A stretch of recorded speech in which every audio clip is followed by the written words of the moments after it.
ત્યાં માયાભાઈ કલાકારનો આવ્યા હતા, પ્રોગ્રામ હતો ને એટલે એની વોલ્વો ગાડી હતી, એમાં 100% બ્લેક ફિલ્મ હતી બધી. એટલે ત્યાંથી નીકળી ગાડી, એને જવા દીધા. હાથ ઊંચો કર્યો ને માયાભાઈએ, એટલે પોલીસ વાળાએ જવા દીધા. એટલે મેં એની હારે બબાલ ચાલુ કરી. મેં તો સાહેબ, મેં કીધું નિયમ બધા માટે હરખા હોય છે. મેં કીધું તો મેં કીધું મારી ગાડીમાં ફાઇન માંગો છો, એની ગાડી કેમ તમે જવા દીધી?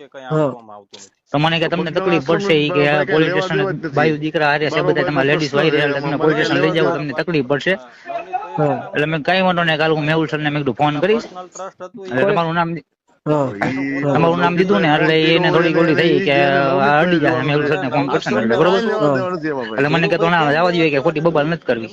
બરાબર. દંડ લીધો તમારી પાસે? ના ના, દંડ તમારું નામ દીધું એટલે કઈ લીધું નથી. બરાબર. એટલે તમારે એમાં શું છે, તકલીફ જ પડે છે કે ભારત દેશમાં માત્ર કાયદો સામાન્ય લોકો માટે છે, બાકી કોઈને કાયદો નડતો નથી. બરાબર. મને છે ને એ ગાડીઓ ક્યારે દેખાય ને તો મને આ નંબર ઉપર વોટ્સઅપ કરાવજો. પછી એમાં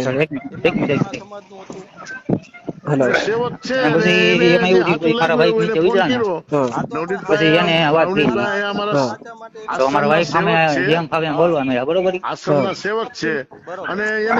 મેં કીધું વ્યવહારિક નથી, બરોબર. મેહુલ સર ને મેં કીધું ફોન કરીને ઇન્કવાયરી તમારી કરવી, મેં કીધું કઈ નહીં, તમે મને છે ને ખાલી આજે તમે કીધું ને રંગોલી ચોકડી, એનું નામ જોયું હતું ચોકડી ઉપર? મને એટલું આ ડિટેલ વોટ્સઅપ કરી દો, અને ઓલી ગાડીઓ કાળા કાચ વાળી મને દેખાય ત્યારે જરાક ફોટા વોટ્સઅપ કરજો ને આ નંબર ઉપર મને.